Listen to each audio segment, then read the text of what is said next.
ಇವಾಗ ನೀವು ಸ್ಟೂಡೆಂಟಿಗೆ ಹೇಳ್ಬೇಕಂದ್ರ ಒಂದು ಡೇಟಾ ಅನಲಿಸ್ಟ್ ಆಗ್ಬೇಕಂದ್ರೆ ಅವ್ರು ಏನ್ ಮಾಡ್ಬೇಕು? ಆಸ್ ಅ ಡೇಟಾ ಅನಲಿಸ್ಟ್ ಆಗ್ಬೇಕಂದ್ರ ಡಿಗ್ರಿ ಇರಬೇಕು. ಯಾವ್ದ ಡಿಗ್ರಿ ತಗೋರಿ, ಡಿಗ್ರಿ ಇರಬೇಕು. ನೀವು ಈಗ BE ನೇ ಇರ್ಬೇಕು, MBA ನೇ ಇರ್ಬೇಕು, ನಾನು ತಗೋಲ್ಲ, BBA ಅಂತ ಬಂದೇನಿ. ಸೊ MBA ಮಾಡಿ. MBA ಮ್ಯಾಂಡೇಟರಿ ಅಂತ ಏನಿಲ್ಲ, ಬಟ್ ನಿನಗ ಡೊಮೈನ್ ನಾಲೆಜ್ ಮತ್ ನಿನಗೆ ಟೆಕ್ನಿಕಲ್ ನಾಲೆಜ್ ಇತ್ತಂದ್ರ ಆರಾಮ್ಸೆ ತಗೋದ. ಹಿಂಗ ನೀ ಮಾಸ್ಟರ್ಸ್ ಮಾಡಬೇಕಂತೇನಿಲ್ಲ. ಅಟ್ಟು ಮೀರಿ ಮಾಸ್ಟರ್ಸ್ ಮಾಡ್ಬೇಕಾಗಿತ್ತಂದ್ರ you guys choose Tier 1 college or Tier 2 college. Never ever go with Tier 3 college. ಅದು ಈಗ PGCET ಅಥವಾ ನಾ ಎಕ್ಸಾಮ್ಸ್ ಕಟ್ಟಿದ್ನಿ, PGCET ಕಟ್ಟಿದ್ನಿ, KMAT ಕಟ್ಟಿದ್ನಿ, ZAT ಕಟ್ಟಿದ್ನಿ. ಇದನ್ನಾಗ ನಂಗೆ PGCET ನಾಗ ರ್ಯಾಂಕಿಂಗ್ ಬಂದು SBR ಕಾಲೇಜ್. ನೀವು ಮಾಡೋದಿತ್ತಂದ್ರ Tier 2 ಕಾಲೇಜ್ ಒಳಗೆ ಯಾವ ಬರ್ತಂದ್ರ RV ಬರ್ತೈತಿ, Ramaiah, MS Ramaiah, then PES ಇವೆಲ್ಲ ಕಾಲೇಜಸ್ Tier 2 ಕಾಲೇಜ್ ಬರ್ತಾವ. Tier 1 ಅಂತಂದ್ರ ಆಬ್ವಿಯಸ್ಲಿ IIMs ಬರ್ತಾವ. ಮಾಡೋದಿತ್ತಂದ್ರ Tier 1 Tier 2 ನಾಗ ಮಾಡ್ರಿ, Tier 3 ನಾಗ ಮಾಡ್ರಿ ಇಟ್ಸ್ ವೇಸ್ಟ್, ಖರೆ ವೇಸ್ಟ್. ಆಮೇಲೆ ರಿಗ್ರೆಟ್ ಮಾಡಿ ಪ್ಲೇಸ್ಮೆಂಟ್ ಇರಂಗಿಲ್ಲ. ಅಲ್ಲಿ ಬರೀ ಹೆಂಗ್ ಗೊತ್ತು, ಬುಕ್ ನ್ಯಾಗ ಓದುದು, ಹೋಗಿ ಯೂನಿವರ್ಸಿಟಿನಾಗ ಬರೋದು, ಇಷ್ಟ ಬಿಟ್ರೆ ಎಲ್ಲಾರು ಎಕ್ಸಾಮ್ಸ್ ಮೇಲೆ ಜಾಸ್ತಿ ಫೋಕಸ್ ಮಾಡ್ತಾರ, ಮಾರ್ಕ್ಸ್ ಮೇಲೆ ಮಾಡ್ತಾರ, ಸ್ಕಿಲ್ಸ್ ಮೇಲೆ ಕಮ್ಮಿ ಆಗ್ತೈತೆ. ಇವಾಗ ನೀವ್ ಹೇಳಿದ್ರಿ ಡಬಲ್ ಡಿಗ್ರಿ ಹಂಗಂದ್ರೆ ಲೈಕ್ MBA ಮ್ಯಾಂಡೇಟರಿ ಇಲ್ಲ ಅಂತೇಳಿ. ಸೊ ನಾವು BBA ಮಾಡಿ ಡೇಟಾ ಅನಲಿಸ್ಟ್ ಆಗ್ಬೇಕಂದ್ರೆ ಯಾವ ರೀತಿ ಕೋರ್ಸ್ ಮಾಡ್ಕೋಬೇಕು, ಹೆಂಗ್ ಪ್ರಿಪೇರ್ ಮಾಡ್ಬೇಕು ಸ್ಟೂಡೆಂಟ್ಸ್? MBA ಮ್ಯಾಂಡೇಟರಿ ಇಲ್ಲ ಅಂತಂದ್ರೆ ಮಾಡಿದ್ರೆ ಒಂದು ಪ್ಲಸ್ ಪಾಯಿಂಟ್. ಅಂದ್ರೆ ಸೇ ಫಾರ್ ಎಕ್ಸಾಂಪಲ್ 100 ಪೀಪಲ್ ಒಳಗೆ ಎಲ್ಲರೂ BBA ಮಾಡಿರ್ತಾರೆ. ನೀವು MBA ಮಾಡಿದ್ರೆ 100 ಪೀಪಲ್ ಒಳಗೆ ಸ್ಟ್ಯಾಂಡರ್ಡ್ ಆಗುತ್ತೆ. That is the only reason that we are double degree ಬೇಕಂದ್ರೆ. ಬಟ್ ಅದು ಇಂಪಾರ್ಟೆಂಟ್ ಆಗ್ತೈತಿ, ಎದ್ರೊಳಗೆ ಮಾಡಿ ಅನ್ನೋದು ಅದು ಇಂಪಾರ್ಟೆಂಟ್ ಆಗ್ತೈತಿ. Then when it comes to BBA ಆದ್ಮೇಲೆ ಕೋರ್ಸ್ ಅಂತಂದ್ರೆ ನಾ ಮಾಡಿದ ಎಲ್ಲಾನು ಯೂಟ್ಯೂಬ್ನಾಗ ಮಾಡೇನಿ, ಎಲ್ಲೂ ಪೇ ಮಾಡಿಲ್ಲ, ಎಲ್ಲ ಯೂಟ್ಯೂಬ್ನಾಗ ಮಾಡೇನಿ. ಅಲ್ಲಿ ನಮ್ಗೆ N ನಂಬರ್ ಆಫ್ ಚಾನಲ್ಸ್ ಸಿಗ್ತಾವ, ಎಕ್ಸೆಲ್ ಸಿಗ್ತಾವ, SQL ಸಿಗ್ತಾವ, ಇವನ್ ಪ್ರಾಜೆಕ್ಟ್ಸ್ ಅವರೆಲ್ಲ ಮಾಡಿ ತೋರ್ಸಿದ್ ಸಿಗ್ತಾವ, ಎಲ್ಲಾನು ಸಿಗ್ತೈತಿ. ಬಟ್ ಎಲ್ಲೂ ಪೇ ಮಾಡ್ಲಾರ ಯೂಟ್ಯೂಬ್ನಾಗ ಮಾಡ್ಕೊಂಡ. ಆಮೇಲೆ ಇವು ಎಕ್ಸಾಮ್ಸ್ ಬರ್ತಾವ. Say for example Microsoft PL 300 ಅಂತ ಹೇಳಿ ಎಕ್ಸಾಮ್ ಕೊಡ್ತೈತಿ, ಪವರ್ BI ಅದು ವೀಕ್ಲಿ ಟ್ವೈಸ್ ಏನೋ ಇರ್ತೈತಿ. ಅದಕ್ಕ ಅದ ನಾವು ಬರೆದಂದ್ರ it holds very much weightage. Power BI ಅದೆಲ್ಲ ಸ್ಟ್ಯಾಂಡರ್ಡ್ ಆಗ ನಾವ್ ಏನೇನ್ ಮಾಡ್ಬೇಕು ಅನ್ನೋದು ಅವ್ ನಾವ್ ಇವು ಮಾಡೋದ್ಕಿನ್ನ ಇವು ಕಂಪ್ನೀಸ್ ಸರ್ಟಿಫಿಕೇಶನ್ಸ್ ಬಿಟ್ಟಿರ್ತಾರಲ್ಲ, ಪೇ ಮಾಡಿ ಎಕ್ಸಾಮ್ ಬರೀದ ಅಲ್ಲಿಂದ ಸರ್ಟಿಫಿಕೇಟ್ ಗೊತ್ತಾರ ಇನ್ನ ವೇಟೇಜ್ ಆಗ್ತದೆ. ಈಗ ನೋಡ್ಸಿ ಫಾರ್ ಎಕ್ಸಾಂಪಲ್ ಪವರ್ BI ಹೇಳಿದ್ನಲ್ಲ, power BI Microsoft the product. ಅಲ್ಲಿಂದ ನಾ ಡೈರೆಕ್ಟ್ ಸರ್ಟಿಫಿಕೇಟ್ ಬಂತಂತಂದ್ರೆ ನಿನಗೆ ಫುಲ್ ವೇಟೇಜ್ ಆಗ್ತದೆ. ಹಿಂಗ್ ಮಾಡ್ಕೊತ ಹೋಗುದ. ಎಲ್ಲಾರು ಯೂಟ್ಯೂಬ್ನಾಗ ಕಲೀರಿ, ಎಲ್ಲೂ ಪೇ ಮಾಡಕ್ ಹೋಗ್ಬೇಡ್ರಿ, ಇಟ್ಸ್ ಅ ವೇಸ್ಟ್. ಎಲ್ಲಾರು ಯೂಟ್ಯೂಬ್ನಾಗ ಕಲೀರಿ, ಆಮೇಲೆ ಎಕ್ಸಾಮ್ಸ್ ಕಟ್ಟಿ ಸರ್ಟಿಫಿಕೇಶನ್ಸ್ ತಗೋರಿ. ನೀವಂದ್ರೆ ಯೂಟ್ಯೂಬ್ ಚಾನಲ್ ಸಜೆಸ್ಟ್ ಮಾಡ್ಬೋದೇನ್ರಿ? ಒಂದ್ ಬಾಳ ಮಾಡ್ಬೋದು. Rishabh Mishra he is a data analyst. ನಾ ಅವ್ನ ಫಸ್ಟ್ ಇಂತ್ರ ಗಾಡ್ ಫಾದರ್ ಆಗಿ ತಗೊಂಡ್ಬಂದೇನಿ, Rishabh Mishra. And second noodle brain ಅಂತ, ಅಕ್ಕಿ ಬಾಕ್ಲೇಸ್ ನಾಗ ವರ್ಕ್ ಮಾಡ್ತಾಳೆ. ಥರ್ಡ್ ಇಸ್ ಶಾಕ್ರಾ ಶಮೀಮ್ ಅಂತೇಳಿ, ಅಕ್ಕಿ ಅಮೆಝಾನ್ ನಾಗ ವರ್ಕ್ ಮಾಡ್ತಾಳೆ. ಇವ್ರ 3 ಮಂದಿ ನಾವು ಫಸ್ಟ್ ಹಿಡ್ಕೊಂಡು ರೆಫರ್ ಮಾಡ್ಬೋದು ಬರ್ತೇನೆ. ಇವಾಗ ನಾವು ಕೋರ್ಸ್ ಮಾಡಿದ್ವಿ, ಫೈನ್, ಡಿಗ್ರಿನೂ ಮುಗಿತು, ಎಲ್ಲ ಮುಗೀತು. ಬಟ್ ಜಾಬಿಗೆ ಎಂಟ್ರಿ ಆಗ್ಬೇಕಂದ್ರೆ ರೆಸ್ಯೂಮೆ ಮ್ಯಾಟ್ರ್ ಭಾಳ ಆಗ್ತದೆ. ಸೊ ಒಂದ್ ರೆಸ್ಯೂಮೆ ಹೆಂಗ್ ಸೆಟ್ ಮಾಡ್ಬೇಕು ಡೇಟಾ ಅನಲಿಸ್ಟ್ ಆದ್ರ? So as a fresher resume 1 page ಇದ್ರೆ ಸಾಕು. ಅಲ್ಲಿ ಟೆಂಪ್ಲೇಟ್ ಅನ್ನು ಭಾಳ ಇಂಪಾರ್ಟೆಂಟ್ ಇರುತ್ತೆ. ನಿಮಗ ಲಿಂಕ್ಡ್ಇನ್ ನಾಗ obviously N number of options ಇದೆ. ಟೆಂಪ್ಲೇಟ್ಸ್ ಅಲ್ಲಿ ನಾವು ಡೇಟಾ ಅನಲಿಸ್ಟ್ ರೆಸ್ಯೂಮೆ ಟೆಂಪ್ಲೇಟ್ ಅಂತಂದ್ರೆ ಯಾರು ಹಾಕಿರ್ತಾರೋ, ಯಾರು ಪೋಸ್ಟ್ ಮಾಡಿರ್ತಾರೋ ಅಲ್ಲಿಂದ ಡೌನ್ಲೋಡ್ ಮಾಡ್ಕೊರಿ. ಇನ್ಕೆ ಒಬ್ಬೊಬ್ರು ಏನಿರ್ತೈತಿ ಪೇ ಮಾಡ್ತಿರ್ತದೆ, ಪೇ ಮಾಡಿ ಟೆಂಪ್ಲೇಟ್ ಡೌನ್ಲೋಡ್ ಮಾಡ್ಕೊಂಡಿರ್ತದೆ. ನಾ ಆಸ್ ಅ ಡೇಟಾ ಅನಲಿಸ್ಟ್ ನಾ ಟೆಂಪ್ಲೇಟ್ ನಾನು ನಿಮ್ಗೆ ಶೇರ್ ಮಾಡ್ತೀನಿ. You guys can share with your subscribers. ನಾ ಅದನ್ನ ಫಸ್ಟ್ ಇಂದನು ಅದನ್ನ ಯೂಸ್ ಮಾಡ್ಕೊಂಡು ಬಂದೇನಿ. ಅಲ್ಲಿ ಏನಿರ್ತೈತಿ ನನ್ನ ರೆಸ್ಯೂಮೆನಾಗ ಹಿಂಗ ನಾ ಹೈಪರ್ ಲಿಂಕು ಹಾಕ್ತೇನೆ. ಸೊ ದಟ್ ಅಲ್ಲಿ ಡೈರೆಕ್ಟ್ ಮಾಡಿದ್ರೆ 10 routes to my projects or my certifications ಈ ತರ ಟೆಂಪ್ಲೇಟ್ ರೆಡಿ ಮಾಡಿ ಅದನ್ನ ನಾ ಲಿಂಕ್ಡ್ಇನ್ ಒಳಗಿಂದ ಪರ್ಚೇಸ್ ಮಾಡಿದ್ದೆ ಟೆಂಪ್ಲೇಟ್. ಅಂದ್ರೆ ಕಂಟೆಂಟ್ ಏನೇನು ಹಾಕ್ಬೇಕು ರೆಸ್ಯೂಮೆದಾಗ? ಫಸ್ಟ್ ಅಂತೂ ಕಾಂಟ್ಯಾಕ್ಟ್ ಇನ್ಫಾರ್ಮೇಶನ್ ಇರಬೇಕು. ಅಲ್ಲಿ ನೀವು ಅಂದ್ರೆ ಇನ್ ಕೇಸ್ ನಿಮ್ಗೆ ಶಾರ್ಟ್ ಲಿಸ್ಟ್ ಆತಂದ್ರೆ ನಿಮ್ಮ HR ಗಳು ಹೆಂಗೆ ನಿಮ್ಗೆ ಕಾಂಟ್ಯಾಕ್ಟ್ ಮಾಡಬೇಕು. Phone number first is mandatory. Second personal mail ID, ನೀವು ಯಾವ ಜಾಸ್ತಿ ಯೂಸ್ ಮಾಡ್ತಿರ್ತಿರಲ್ಲ ಅದು personal mail ID. Then LinkedIn URL ಅಂತೂ ಇರೋದು. ಫಸ್ಟ್ ಅವ್ರು ಗೋ ಥ್ರೂ ಮಾಡ್ತಾರೆ LinkedIn. Later if they feel like this candidate is like fit enough ಅಂತ ಅನ್ಸಿದಂದ್ರೆ ನಿಮ್ಗೆ ಕಾಂಟ್ಯಾಕ್ಟ್ ಮಾಡ್ತಾರೆ. ಲಿಂಕ್ಡ್ಇನ್ URL ಹಾಕ್ಬೇಕು. ದೆನ್ ನಿಮ್ದು ಲೊಕೇಶನ್ ಪ್ಲೇಸ್. ಓಕೆ. ನೆಕ್ಸ್ಟ್ ಆಮೇಲೆ ಪ್ರೊಫೆಷನಲ್ ಸಮರಿ ಇರ್ಬೇಕು. ಆಬ್ವಿಯಸ್ಲಿ ನೀ ಏನೇನ್ ಮಾಡಿ ಏನೇನು ಜಸ್ಟ್ ಶಾರ್ಟ್ ಅಂಡ್ ಸ್ವೀಟ್ ಆಗಿ ಒಂದ್ ಗ್ಲಾನ್ಸ್ ಗೊತ್ತಾಗ್ಬೇಕು. ನೀ ಕೆಳಗೆ ಏನೇನ್ ಮಾಡ್ತಿಲ್ಲ ಅದರದೆಲ್ಲ ಮ್ಯಾಲ ಒಂದ್ 10 ಲೈನ್ ಪ್ಯಾರಾಗ್ರಾಫ್ ಹಾಕಂಗಿಲ್ಲ, 5 ಲೈನ್ ಪ್ಯಾರಾಗ್ರಾಫ್ ಹಾಕಂಗಿಲ್ಲ, 2-3 lines 2 to 3 lines short glance ಅಂತ ಹಾಕಿ ಸಫಿಶಿಯಂಟ್ ಆಗಂಗ ಅವ್ರಿಗೆ ಅದನ್ನ ಓದಿದ್ರೆ ನೀ ಏನೇನ್ ಮಾಡಿ ಓವರ್ ಆಲ್ ಗೊತ್ತಾಗ್ಬಿಡ್ಬೇಕು. ಹಂಗ ಪ್ರೊಫೆಷನಲ್ ಸಮಯ ಅಂತ ನೆಕ್ಸ್ಟ್ ಟೆಕ್ನಿಕಲ್ ಸ್ಕಿಲ್ಸ್ ನೀ ಏನೇನ್ ಮಾಡಿ ಏನೇನೆಲ್ಲ ಟೆಕ್ನಿಕಲ್ ಸ್ಕಿಲ್ಸ್. ನೆಕ್ಸ್ಟ್ ಫ್ರೆಶರ್ ಇದ್ದಂದ್ರ ಪ್ರಾಜೆಕ್ಟ್ಸ್ ಹಾಕೋದು. ಅದಾದ್ಮೇಲೆ ನಿಂದು ಕಾಲೇಜ್ ನಿನ್ ಸ್ಕೂಲಿಂಗ್ ಎಜುಕೇಶನ್ ಬಗ್ಗೆ ಲಾಸ್ಟ್ ಹಾಕೋದು. ಇವಾಗ ರೆಸ್ಯೂಮೆನ ಗಿಟಬ್ನ ಆಡ್ ಮಾಡ್ಬೇಕೇನು? ನೀವು ಪ್ರಾಜೆಕ್ಟ್ಸ್ ಮಾಡಿರ್ತೀರಿ ಸಿಕ್ವೆಲ್ ಮೇಲೆ ಕೋರ್ಸ್ ಮೇಲೆ, ಮತ್ತೆ ಅವ್ನ ಹೆಂಗ್ ರಿಪ್ರೆಸೆಂಟ್ ಮಾಡ್ತೀರ ಅದ್ರ ಸಂಬಂಧ ಗಿಟಬ್ ರೆಪಾಸಿಟರಿನಾಗ ಹಾಕಿ ಅದು ಲಿಂಕ್ ಅಟ್ಯಾಚ್ ಮಾಡ್ಬೇಕು. ಪ್ರಾಜೆಕ್ಟ್ಸ್ ಆದ್ಮೇಲೆ ಸರ್ಟಿಫಿಕೇಶನ್ಸ್ ಮಾಡಿ ಸರ್ಟಿಫಿಕೇಶನ್ಸ್ ಇನ್ ರಿಲೇಟೆಡ್ ಟು ನಿಮ್ದು ರೋಲ್ ಮ್ಯಾಚ್ ಆಗ್ತಿರ್ಬೇಕು. ಫಾರ್ ಎಕ್ಸಾಂಪಲ್ ನೀ ಡೇಟಾ ಅನಲಿಸ್ಟ್ ಮೇಲೆ ಹೋಗತ್ತಿ, ಇಲ್ಲಿ ಫುಲ್ ಸ್ಟಾಕ್ ಮೇಲೆ ಮಾಡೋ ಉಪಯೋಗ ಇಲ್ಲ. ಅದ್ರ ಸಂಬಂಧ ರಿಲೇಟೆಡ್ ಸರ್ಟಿಫಿಕೇಶನ್ ಹಾಕೋದು. ಅದಾದ್ಮೇಲೆ ಲಾಸ್ಟ್ ಎಜುಕೇಶನ್ ಹಾಕಿ ನಡೀತದೆ. ಎಜುಕೇಶನ್ಯಾಗೂ ಸ್ಕೂಲಿಂಗ್ ಹಿಡ್ಕೊಂಡು ಹಾಕು necessary degree recent 1 degree then ನೀನ್ ಮಾಸ್ಟರ್ಸ್ ಮಾಡ್ರೆ ಮಾಸ್ಟರ್ಸ್ 2 ಹಾಕಿದ್ರೆ ಮೋರ್ ದನ್ ಇನಫ್. ಇವಾಗ ಅಚೀವ್ಮೆಂಟ್ಸ್ ನ ಆಡ್ ಮಾಡ್ಬೇಕಾ ರೆಸ್ಯೂಮೆಲಿ? ನಾಟ್ ಮಚ್ ಚಿಕ್ವಾಡ್ ಅದೆಲ್ಲ ಅಚೀವ್ಮೆಂಟ್ಸ್ ಅದನ್ನ ಸಾಲ್ಯಾಗ ಫುಟ್ಬಾಲ್ ನಾಗ ಮಾಡೇನಿ ಅದೆಲ್ಲ literally it's dump flush out ಮಾಡ್ರಿ ಅದೆಲ್ಲ ಬಹಳ ರೆಸ್ಯೂಮೆ ನಾನು ನೋಡಿ ನೋಟಿಸ್ ಮಾಡೇನಿ. ನಾ ನ್ಯಾಷನಲ್ ಲೆವೆಲ್ ಪ್ಲೇಯರ್ ಹಿಂಗ್ ಹಾಕಿರ್ತಾರ. ಸೊ ಅದಕ್ಕೆ ನಾ ಈ ಕ್ವಶನ್ ಕೇಳಿದ್ದೆ. ಅದನ್ನೆಲ್ಲ ತಗೊಂಡು ನ್ಯಾಷನಲ್ ಪ್ಲೇಯರ್ ಅವ್ರೇನ್ ಮಾಡೋರ್ದಾರ ಇಟ್ಕೊಂಡು which is irrelevant to the domain ಅದನ್ನೆಲ್ಲ ಹಾಕೋ ನೆಸೆಸರಿ.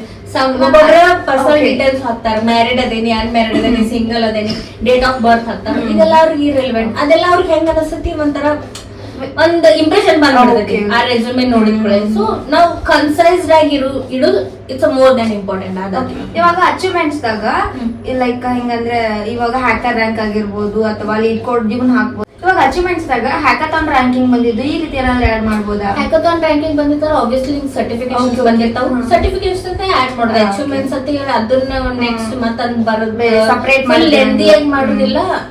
ಅಂದ್ರೆ ಎಷ್ಟು ಲೆಂದಿ ಆಗ್ತೈತಿ ಅಷ್ಟು ಇಂಪ್ರೆಷನ್ ಬರಂಗಿಲ್ಲ ಅಂತ. ಇಂಪ್ರೆಷನ್ ಬರಂಗಿಲ್ಲ ಅಂತ ಹೇಳಕಲ್ಲ, ಅವ್ರು ಏನ್ ಲೈಕ್ ಮಾಡ್ತಾರ ಕನ್ಸೈಸ್ ಆಗಿ ಏನ್ ನಮ್ ರೆಸ್ಯೂಮೇನ ನಮ್ ರಿಪ್ರೆಸೆಂಟ್ ಮಾಡ್ತಿರ್ತದೆ. ಆ ಕನ್ಸೈಸ್ ಯಾರಿಗೋ ಟೈಮ್ ಇರಂಗಿಲ್ಲ. ಶಾರ್ಟ್ ಆಗಿ ಕನ್ಸೈಸ್ ನಾಗ ಎಷ್ಟು ನೀನ್ ರಿಪ್ರೆಸೆಂಟ್ ಮಾಡ್ಬೋದಿಲ್ಲ ರೆಸ್ಯೂಮೆನಾಗ ಅಷ್ಟು ನಿಂದು ಇಂಪ್ರೆಷನ್ ಬೀಳ. That is more important. ಇವಾಗ ನಾ ಬಹಳ ಸ್ಟೂಡೆಂಟ್ ನೋಡೇನಿ, ಅವ್ರ ಏನ್ ಮಾಡ್ತಾರ ಅಂದ್ರೆ ಬಹಳಷ್ಟು ಪ್ರಾಜೆಕ್ಟ್ ಮಾಡಿರ್ತಾರ. ಸೊ ಎಲ್ಲಾನೇ ಆಡ್ ಮಾಡ್ತಾರ. ಲೈಕ್ ಈಗ 3-4 ಎಲ್ಲ ಆಡ್ ಮಾಡಿರ್ತಾರ. ಒಬ್ಬೊಬ್ರ ಒಂದ ಮಾಡ್ತಾರ ಬಟ್ ಮೇಜರ್ ಇಂಪಾರ್ಟೆಂಟ್ ಇದ್ ಮಾಡ್ತಾರ. ಸೊ ನೀವ್ ಹೆಂಗ್ ಸಜೆಷನ್ ಕೊಡ್ತೀರಿ ರೆಸ್ಯೂಮೆ ಇದಕ್ಕ? ನೀವು ಸೇ ಫಾರ್ ಎಕ್ಸಾಂಪಲ್ 5 ಮಾಡಿದೆ ಅಂತ ತಿಳ್ಕೊ, 5 ಒಳಗೆ 1-3 ಹಾಕಿದ್ರೆ ಸಾಕು. ಅದು ಇಂಪಾರ್ಟೆಂಟ್ ಇರೋದು. ಸೇ ಫಾರ್ ಎಕ್ಸಾಂಪಲ್ ನಾ ಒಂದ್ ಎಕ್ಸಾಂಪಲ್ ಕೊಡ್ಲಿ ನಿಂಗೆ. ಈಗ ಒಂದ್ 4 ಪ್ರಾಜೆಕ್ಟ್ಸ್ ಮಾಡೇನಿ, ಎಕ್ಸೆಲ್ ಮೇಲೆ ಮಾಡೇನಿ, ಸಿಕ್ವೆಲ್ ಮಾಡೇನಿ, ಪವರ್ BI ಮೇಲೆ ಮಾಡೇನಿ, ಪೈಥಾನ್ ಮೇಲೆ ಮಾಡೇನಿ. ಅವ್ 4 ಹಾಕೋಕಿತ್ತ ಎಕ್ಸೆಲ್ ಮೇಲೆ 1 ಹಾಕಿ ಪೈಥಾನ್ ಪವರ್ BI ಯೂಸ್ ಮಾಡ್ಕೊಂಡಿದ್ 2 ಟೂಲ್ ಯೂಸ್ ಮಾಡ್ಕೊಂಡ್ ಮಾಡಿದ್ದು ಪ್ರಾಜೆಕ್ಟ್ ಒಂದ, ಸಿಕ್ವೆಲ್ ಮತ್ತು and tool power BI use ಮಾಡ್ಕೊಂಡಿದ್ 1 ಟೂಲ್. ಇವು 3 ಹಾಕಿದ್ರೆ ಮೋರ್ ದನ್ ಸಫಿಷಿಯಂಟ್. ಅಲ್ಲಿ ಎಲ್ಲಾನು ಕವರ್ ಆಗ್ತದೆ. ಅದು ಅವ್ರಿಗೆ ಗೊತ್ತಾಗತ್ತೆ. ಈಗ ಸಿಕ್ವೆಲ್ ಬರ್ತೈತಿ, ಪವರ್ BI ಬರ್ತದೆ, ಎಕ್ಸೆಲ್ ಬರ್ತದೆ, ಪೈಥಾನ್ ಬರ್ತದೆ. ಅಷ್ಟಾಗ ಗೊತ್ತಾಗುತ್ತೆ. ಅವ್ರು ಡಿಫ್ರೆಂಟ್ ಒಂದೊಂದು ಸ್ಕಿಲ್ 5 ಹಾಕೋದ್ಕಿನ ಎಂಡ್ ಟು ಎಂಡ್ ನಾವೇನ್ ಪ್ರಾಜೆಕ್ಟ್ ಮಾಡ್ತಿಲ್ಲ ಅಲ್ಲಿ ಏನೇನ್ ಸ್ಕಿಲ್ಸ್ ಯೂಸ್ ಮಾಡ್ತಿಲ್ಲ ಅದು ಒಂದ್ ಪ್ರಾಜೆಕ್ಟ್ 2-3 ಪ್ರಾಜೆಕ್ಟ್ ಹಾಕಿದ್ರೆ ಸಾಕು. ಇನ್ನೂ ಒಂದು ಡ್ರಾಬ್ಯಾಕ್ ಅಂದ್ರೆ ನಾವು ಜಾಸ್ತಿ ಪ್ರಾಜೆಕ್ಟ್ ಹಾಕಿದ್ವಿ ಅಂದ್ರೆ ಮ್ಯಾನೇಜರ್ ರೌಂಡ್ ಫುಲ್ ಡಿಗ್ ಮಾಡ್ತಾನೆ. ಆ ಕ್ವಶನ್ ಮೇಲೆ ಫುಲ್ ಡಿಗ್ ಮಾಡ್ತಾರೆ. ಇನ್ ಡೆಪ್ತ್ ತಗೊಂಡ್ ಹೋಗ್ತಾರೆ. ನಾವಷ್ಟು ನೆನಪಿರಂಗಿರ್ಬೋದಿಲ್ಲ, ನಾವ್ ಅದನ್ನ ಇಗ್ನೋರ್ ಮಾಡ್ತೀವಿ. ಕೇಳಂಗಿಲ್ ಮಾಡಂಗಿಲ್ ತಗೋ ಅಂತ ಹೇಳಿ. ಬಟ್ ಆ ಏನ್ ನೀವು ಪ್ರಾಜೆಕ್ಟ್ ಮಾಡಿರ್ತಿಲ್ಲ ಕುಯ್ಯತ್ ಹಾಕಿದಂದ್ರ ನಾವು ಶಿಕ್ಕೊಂಡ್ ಕುಡೋದ್ ಪಕ್ಕ. ಆಮೇಲೆ ನಮ್ಗೆ ಜಸ್ಟಿಫೈ ಮಾಡಕ್ ಹೋಗಂಗಿಲ್ಲ ನಾವೇನ್ ಮಾಡಿರ್ತೀವಿ ಅಂತ ಹೇಳಿ. ಅಲ್ಲಿ ಡ್ರಾಬ್ಯಾಕ್ ಆಗ್ತದೆ. ಇವಾಗ ಇಂಟರ್ನ್ಶಿಪ್ ನ ಆಡ್ ಮಾಡೋದು ರೆಸ್ಯೂಮೆದಾಗ ಮ್ಯಾಂಡೇಟರಿ?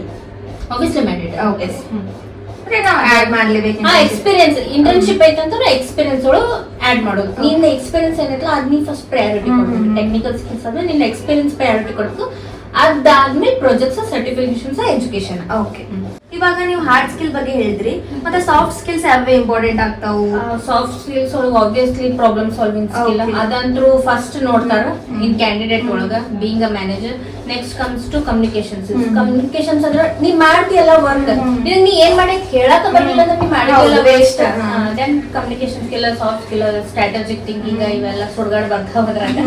ಅವೆಲ್ಲ ಇಂಪಾರ್ಟೆಂಟ್. ಅವೆಲ್ಲ ನಮ್ಗ ಹಾರ್ಡ್ ಸ್ಕಿಲ್ಸ್ ನಾವ್ ಅಲ್ಲಿ ನೋಡ್ ಕಲಿತೀವಿ. ಹೌದು. ಬಟ್ ಇವನ್ ಸಾಫ್ಟ್ ಸ್ಕಿಲ್ ನಮ್ಗೆ ಎಕ್ಸ್ಪೀರಿಯನ್ಸ್ ಆದಂಗ ಬರ್ತಾವ.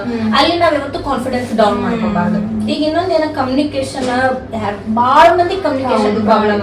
ಅಲ್ಲಿ ಏನೈತಿ ನಾವ್ ಯಾವತ್ತು ಹೆಸಿಟೇಟ್ ಮಾಡ್ಕೋಬಾರ್ದು. Just speak out. ಕರೆಕ್ಟ್ ಇರ್ಲಿ ತಪ್ಪಿರ್ಲಿ, ಜಸ್ಟ್ ಸ್ಪೀಕ್ ಔಟ್. ಏನಾರ ಇರ್ಲಿ.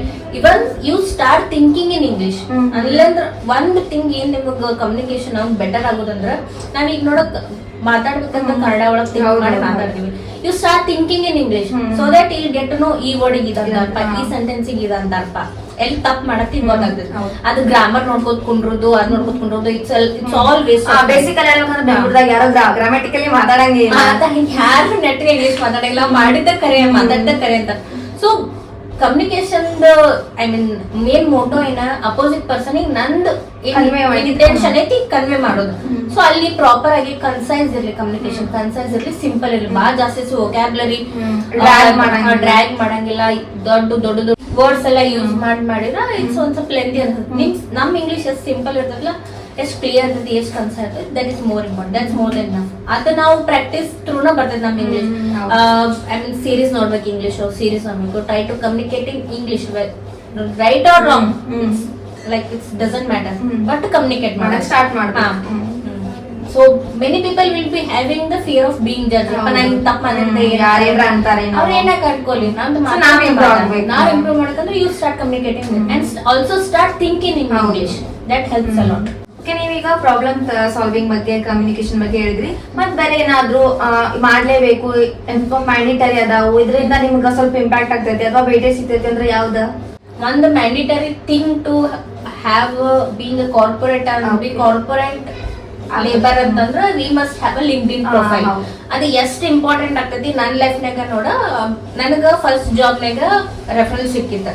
ನಂದು ಈ ವಾಸ್ ಮೈ MBA ಸೀನಿಯರ್ ಕೊಟ್ಟಾಗ. ಸೆಕೆಂಡ್ ಫ್ಲಿಪ್ಕಾರ್ಟ್ ನಾಗ ಹೆಂಗ್ ಗೆಟ್ಟಿನ್ ಆಗೈತಂದ್ರ ನಾ ಕೇಳಿದ ರೆಫರಲ್ ಇಂಪಾರ್ಟೆಂಟ್ ಆಗೈತೆ. ಸೊ ಹೆಂಗ್ ಮಾಡೋದು, ಲಿಂಕ್ಡ್ಇನ್ ಪ್ರೊಫೈಲ್ ಮಾಡ್ರಿ, ಪ್ರೊಫೆಷನಲ್ ಆಗಿ ಸೆಟಪ್ ಮಾಡ್ರಿ, ಪ್ರೊಫೈಲ್ ಪಿಕ್ಚರ್, ಬ್ಯಾನರ್, ನಿಮ್ದು ಏನ್ ಡಿಸ್ಕ್ರಿಪ್ಷನ್ ಐತಿ ಎಲ್ಲಾನು ಕರೆಕ್ಟ್ ಆಗಿ ಸೆಟಪ್ ಮಾಡ್ರಿ. Go through ChatGPT. ನಿಮ್ ಲಿಂಕ್ಡ್ಇನ್ ಪೂರ್ತಿ ನಿಮ್ದು ಪ್ರೊಫೈಲ್ ಇರ್ತೈತೆ, ಒಂದು ಸ್ಕ್ರೀನ್ ಶಾಟ್ ಹೊಡೆದು ಚಾಟ್ ಜಿಪಿಟಿನಾಗ ಹಾಕ್ರಿ. ಜಸ್ಟ್ ಪ್ರಾಂಪ್ಟ್ ಕೊಡ್ರಿ ಅಂದ್ರೆ ನನ್ಗೆ ಕರೆಕ್ಟ್ ಆಗಿ ನಾನು ಸೆಟಪ್ ಮಾಡ್ಕೊಡ್ಲಿ ಅಂತ ಪ್ರಾಂಪ್ಟ್ ಕೊಡ್ತೈತೆ. ಹಂಗೆ ನಾನು ಚೇಂಜಸ್ ಮಾಡಿ ಇನ್ನು start sending the connections. Say for example ನಾ ಇ-ಕಾಮರ್ಸ್ ಡೊಮೇನ್ ಆಗದೇನೆ. ನನಗೆ ಇವು ಏನೇನ್ ಕಂಪ್ನೀಸ್ ಇಂಪಾರ್ಟೆಂಟ್ ಆಗ್ತಂದ್ರ ಫ್ಲಿಪ್ಕಾರ್ಟ್, ಅಮೆಝಾನ್, ಫಸ್ಟ್ ಕ್ರೈ, ಮಿಂತ್ರಾ, ಮೀಶೋ, ನೈಕಾ, ಇವೆಲ್ಲ ಜಿಯೋ ಮಾರ್ಟ್, ಇವೆಲ್ಲ ಇಂಪಾರ್ಟೆಂಟ್ ಆಗ್ತಾವ. ಸೊ ನಾ ಏನ್ ಮಾಡ್ತೇನೆ, ಎವ್ರಿ ಮಂಡೇ ಒಂದ್ ಕಂಪ್ನಿಗೆ ಹೋಗ್ತೇನೆ. ಫಾರ್ ಎಕ್ಸಾಂಪಲ್ ಜಿಯೋ ಮಾರ್ಟ್ ಅಂತ, ಜಿಯೋ ಮಾರ್ಟಿಗೆ ಹೋಗ್ತೇನೆ. ಅಲ್ಲಿ ಪೀಪಲ್ ಇರ್ತೈತಿ, ಪೀಪಲ್ ಓಪನ್ ಮಾಡಿ ಲಿಮಿಟ್ ಇರ್ತೈತಿ, ಒಂದ್ ವಾರಕ್ಕೆ 100 ಪೀಪಲ್ ಕಳಿಸ್ಬೇಕಂತ ಅಷ್ಟು ಲಿಮಿಟ್ ಇರ್ತೈತಿ. ಎಲ್ಲರಿಗೂ ಕಳಿಸ್ತೇನೆ. ಆಲ್ಮೋಸ್ಟ್ ಪೀಪಲ್ ಅಕ್ಸೆಪ್ಟ್ ಮಾಡ್ತಾರ. I start communicating with them.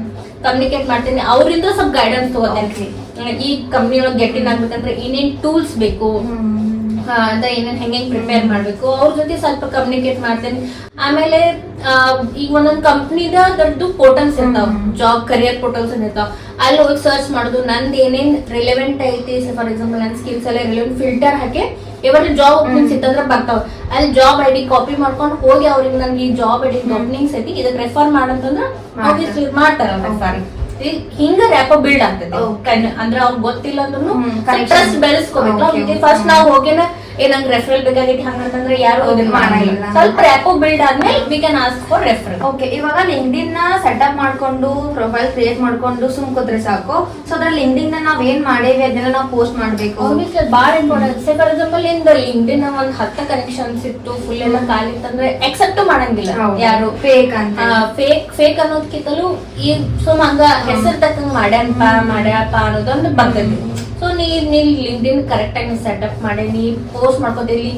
LinkedIn ಒಳಗ್ ನೀ ಆಕ್ಟಿವ್ಲಿ ಯೂಸ್ ಮಾಡಕತ್ತಿ ಅಂದ್ರ ನಿಂದು ಸರ್ಟಿಫಿಕೇಶನ್ಸ್ ಇದನ್ ಮಾಡೋದು, ನಿಂದು ಕರಿಯರ್ ರಿಲೇಟೆಡ್ ಥಿಂಗ್ಸ್ ಏನಾರ ಪೋಸ್ಟ್ ಮಾಡ್ಕೋತಿದ್ದೆ ಅಂದ್ರೆ people will know she is much interested in this ಅಂತೇಳಿ.